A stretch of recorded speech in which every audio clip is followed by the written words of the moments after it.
จอยแล้วบ้านจะไปไม่อยากหรอกป้าจะได้ช่วยสลิปอีกจะดีไปนั่งบ่พ่อแม่ว่าจะไปหาหน่อไม้วันนั้นโอ้คือเอาไว้คนละบงคนละแจจึงเหมือนกับเขาก็โฮมกันเอาปืนอย่างนั้นดิอย่างนั้นกันดิ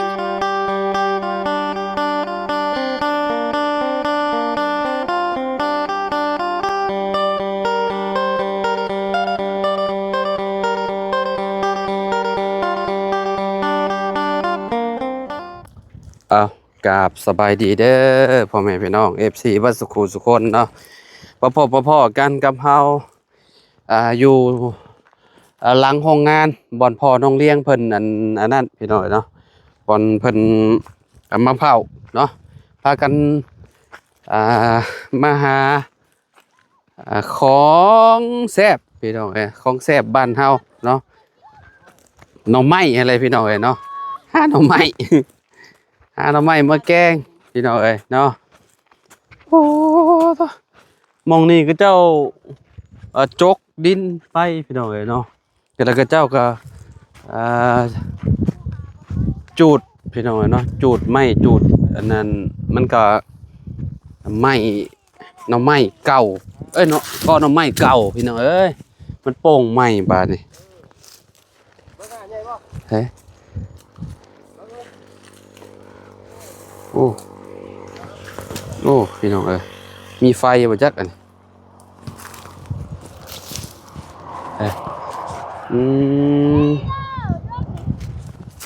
น้องเลี้ยงได้บักลายนึงบัดนี้ได้แป๊บเดียวได้ลายเลยได้ลายยอดเลยอันนี้คือแบบมันเป็นหน่อไม้ใหม่มาเลยเนี่ยเนาะมันโป่งขึ้นมาใหม่มาเลยกระเจ้าไทยบ่เลือกกระเจ้าจูดอันนี้กระเจ้าไทยบ่เลี้ยงใช่ขักแล้วหน่อไม้บงบ่หน่อไม้บงได้นี่น่ะสิเนาะเนาะหาแบบนี้เลยนี่เนาะสาวกองมี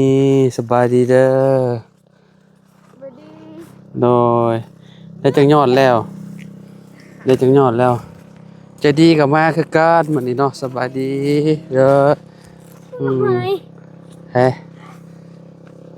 หน่อไม้ไล่นี่นะนึงเลี้ยงพี่น้องโอ้ได้ลายเลยล่ะนี่ใส่ทงน่ะแกงกินแบบสดๆคักโยนี่ยานางบ่มีบ่แถวนี่จะตกซื้ออยู่บ้านดงแล้วคะแนนก็เจ้ามีขายน้ำก็เจ้านี่นะพี่น้องเนี่ยหลังโรงงานนี่เนาะมีกอหน่อไม้หลายพี่น้องเจ้ามาหาแต่ละเถื่อมาทางนี้บ่เจ้าไปหากับเบาเพิ่งก็นั่นลุงเพิ่มเหมือนกันเจ้าไปหาอยู่ใช่หาอยู่นี่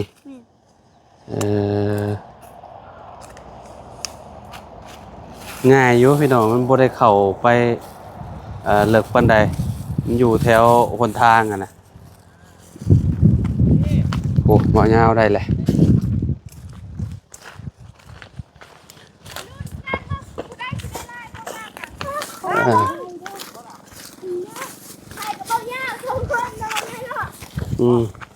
ก็คือยังบ่เห็นได้จักยอดอยู่จริงๆได้จักยอดแหละ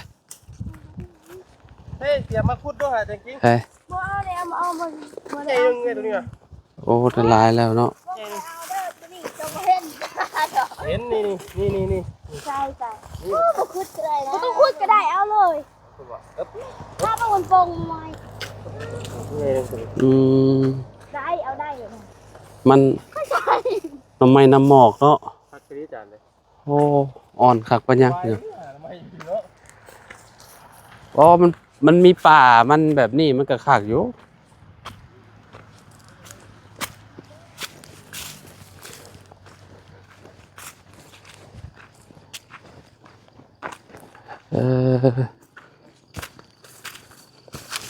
เป็นป่าใหญ่อยู่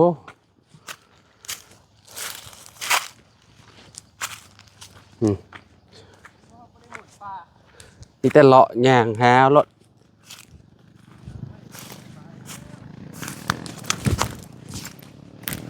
ยามมันออกมันก็จะสิออกลายอยู่พี่น้องอืม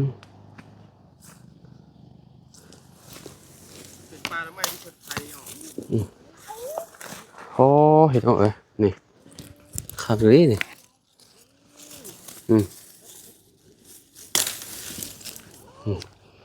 แกงเอ้ยสุดยอดแล้วนี่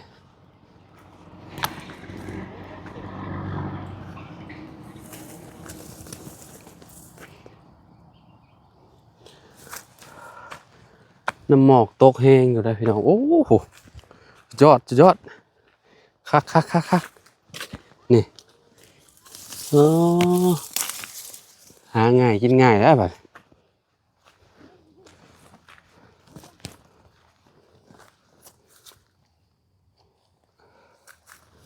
ป่งมาใหม่เรื่อยๆรู้ป่ะนี่พี่น้องเอ้ยนี่ป่งกันมาใหม่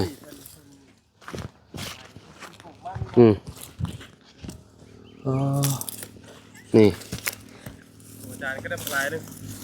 เฮ้ย คนที่คนหนึ่งเลยเนาะ ฮะ ฮักเอาเยอะเลยถูกไหม คักได้เปล่ายาวเอ้ยบ่ต้องเข้าป่าเนาะ ปลาหมดเลย นี่อ๋อพี่น้องเอ้ยคัก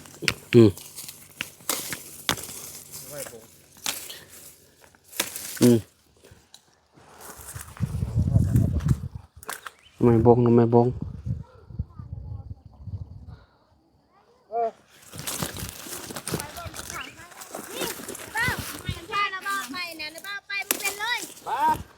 ก็รู้ถูกกันเว้ย นี่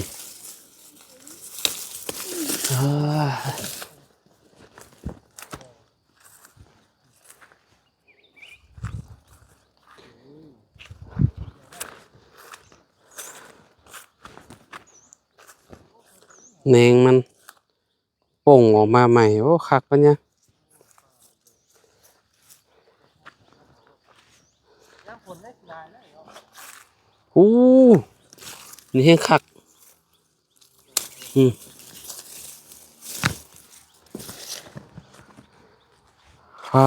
พี่น้องเลยนี่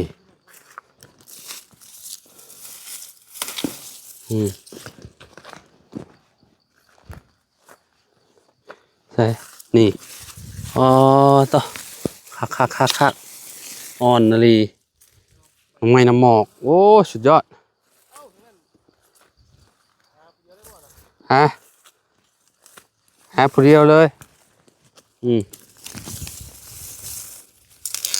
โอ้โหยังเอ้ย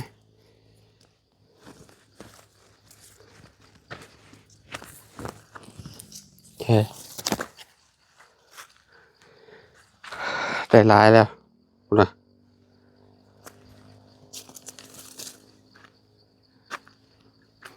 ใครเนี่ยแต่มันอยู่ในนอกนั่นแหละก็เนี่ยขับไปหาอยู่ในป่าในเหือย่อยชาแล้วพี่น้องเลย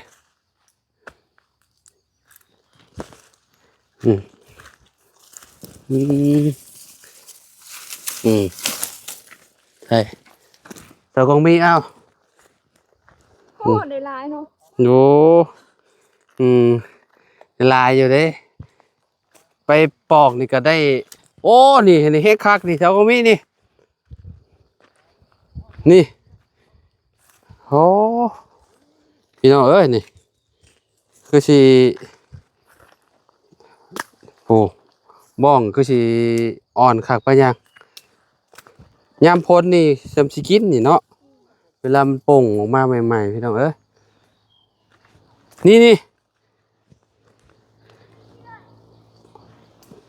ป่งขึ้นมาสำนี่เลยพี่น้องเอ้ยนี่ยานางโมมี่เนาะแถวนี้เนาะบ่ค่อยมีปานใดยานางพี่น้องเอ้ยอันนี้มียานางที่คักแล้วแถวนี่สาวกองมีโอ้ โอ้ใช่เลยไม่ใช่เลยนี่ดิ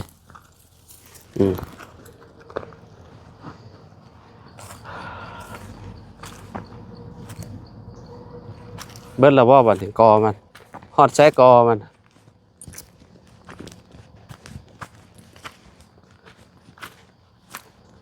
ก็เจ้าหาไปขายกับหน่อไม้อันน่ะหน่อไม้น้ำหมอกนี่แหละพี่น้องเอ้ยเนาะอันนี้กอหน่อไม้ไล่หน่อไม้ไล่เนี่ยบ่น่าสิมีบ่ได้คิดว่าเฮ้ยหน่อไม้ไล่อ๋อต้องอยู่แถวหิมห้วยเนาะแถวน้ำอันนั้นมันชุ่มนะ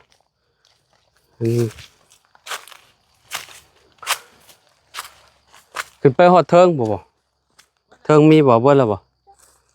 ขึ้นเนี่ยไปคือว่าบ่เห็นมีกอล่ะอ๋อดอกยังนี่งามเลยนี่ดอกเข็มบ่นี่อ๋อขากลีพี่น้องนี่งามมาเลย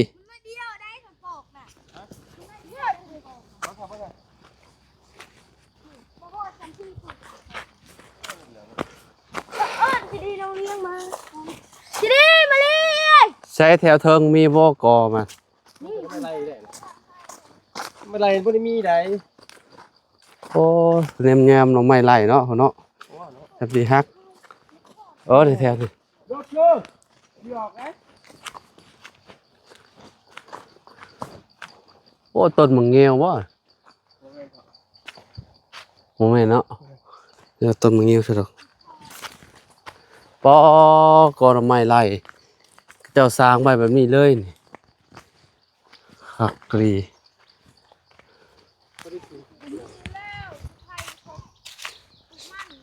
ไปแถวนั้นเป็นสวนมันกับเจ้าเลยอยู่เทิงน่ะ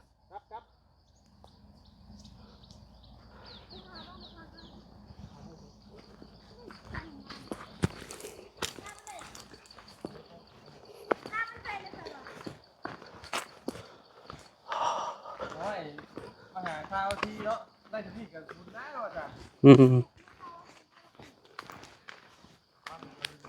หากินง่ายเกินติ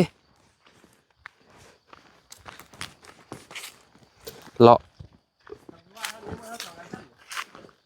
าะหาหน่อไม้มาแกงพี่น้อง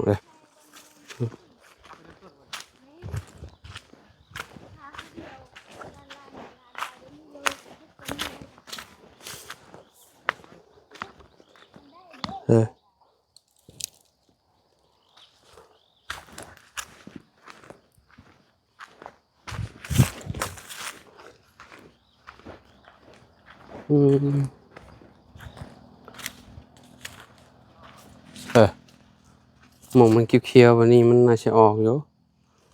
หักบัดว่าใส่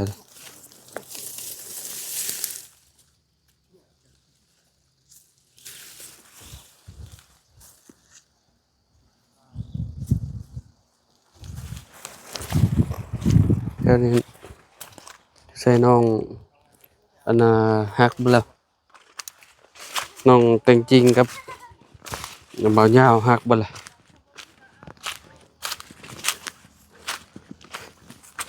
สองสาวได้หลายบัดแล้วแหละโอ้อย่างไปอย่างมางูสิงจวดเนี่ยโอ้โคตรได้ละ โพดหน่อไม้ ใช่ละ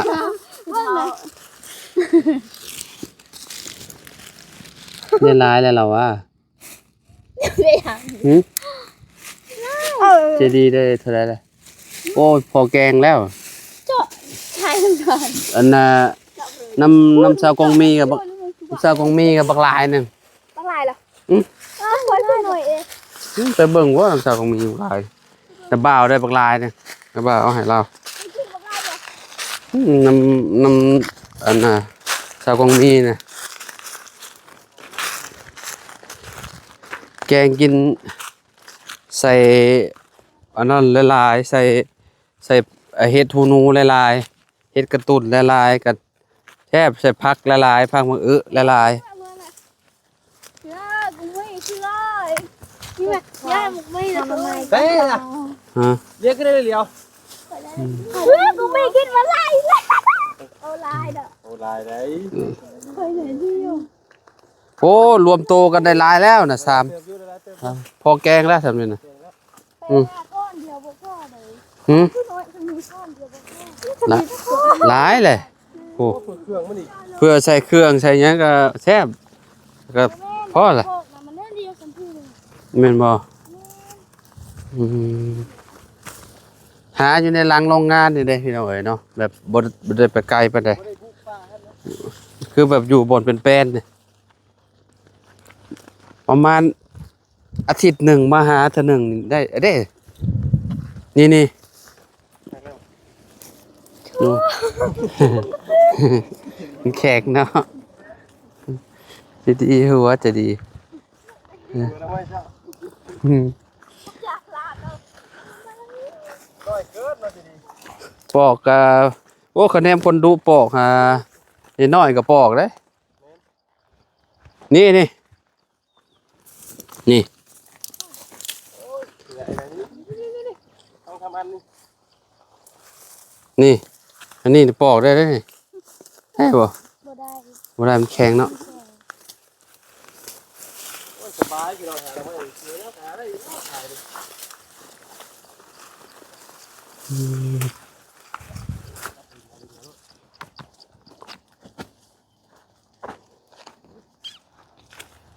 ตะกี้ก็มันจะวลายกว่านี้มันจะเนาะพี่เจ้าอันไทยได้พี่น้องเอ้ยมันป่งขึ้นมาใหม่พี่เจ้าบุกเบิกเลยบุกเบิกสวน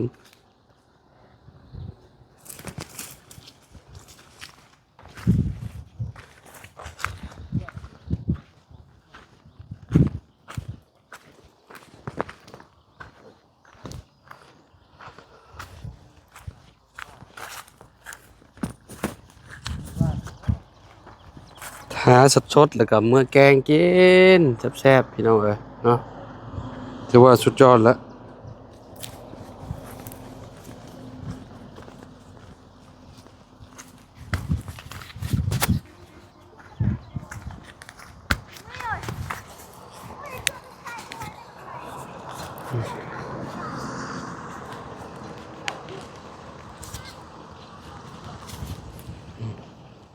แบตเบิดแล้วบ่ไม้ข่อยอันนึงแบตบ่มีเลยพี่น้องเอ้ยคือบ่เห็นเปิดก็บ่ได้บาดนี้ ได้แล้วนะครับ คนหลาย โอ้แบตเบิดเลย ข่าวว่าบ่เพิ่งนะบ่เพิ่งนอนอยู่เงินพันมาน อนให้หน่อย เอาเงินโน่น น่ะไปเรื่อยๆอะปะบ่เพิ่งนะ โอ้นี่ก็บ่พากันเอานี่โอ้ยผู้ยอดบักใหญ่นึงโอ้โห นี่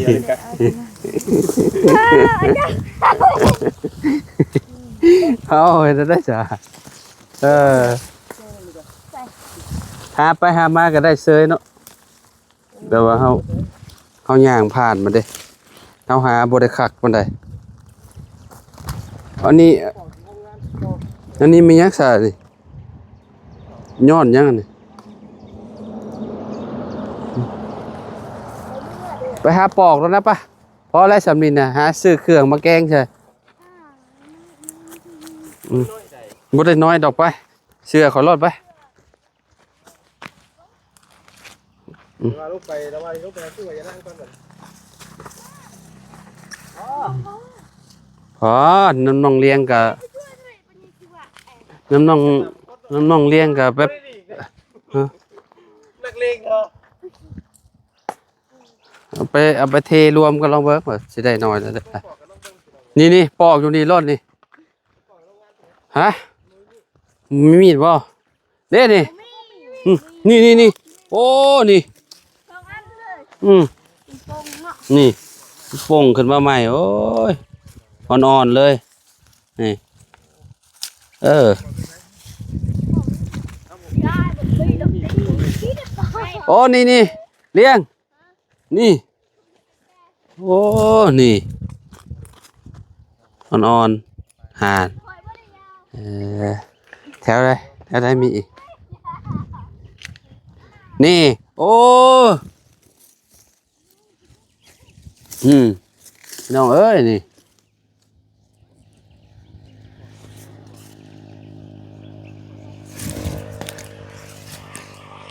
ใช่บันแล้วบ่ปงใหม่อ๋อนี่พี่น้องอันนี้ก็พวกม่วงมองเพิ่นมาโหลดคลิปอยู่นะว่านี่บ่จ้ะ แม่พอดีเลยแล่นนี่ไปแล้วว่ายาว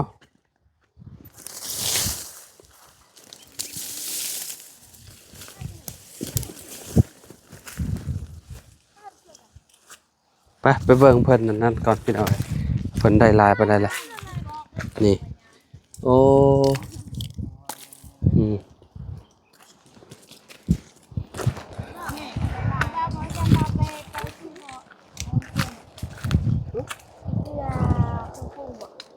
จะไว้แล้วว่าจะไปเองบ่เนี่ยหรอ ป้าจะได้ช่วยสลิปอีก จะดีไปนำบ่ พ่อแม่ว่าสิไปหาหน่อไม้วันนั้น โอ้คือเอาไว้คนละบองคนละแจ เอ้าจึงเหมือนกับเฮาก็โฮมกัน เอาปืนอย่างนั้นดิย่างกันดิ จึงอย่างอ้าไปหาพวกนี้ก็ลายกูค่อย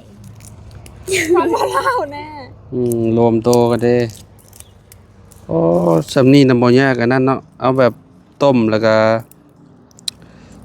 เอาไปหาอีกแห่งมันลายกว่านี้แด้ไปหาอีกไปหาบอนั่นน่ะเขาทางให้ ไปกับไป หาอยู่ใช่ ทำไมมัน หมู่บ้านนี่2คนไปหา ไปหาอีกเดือน เขาไปหาแล้วแต่ไปหาน้องเบิ้ง มีลายกว่านี้ได้มันมีลายกว่าเบิ่งได้ไหมลายแบบพวก มันฮ้อน ถอดทำไมก็ยุ่นสิข่อยนำ นี่ไปค่อยดิ ขอเมินตาคือว่าจะขึ้นวะ เอาหมด ใช่ตัวปอก ไม่ เด้ตัวปอกกันเด้ของน้องเลี้ยงก็บ่ได้เป็นกรรมล่ะ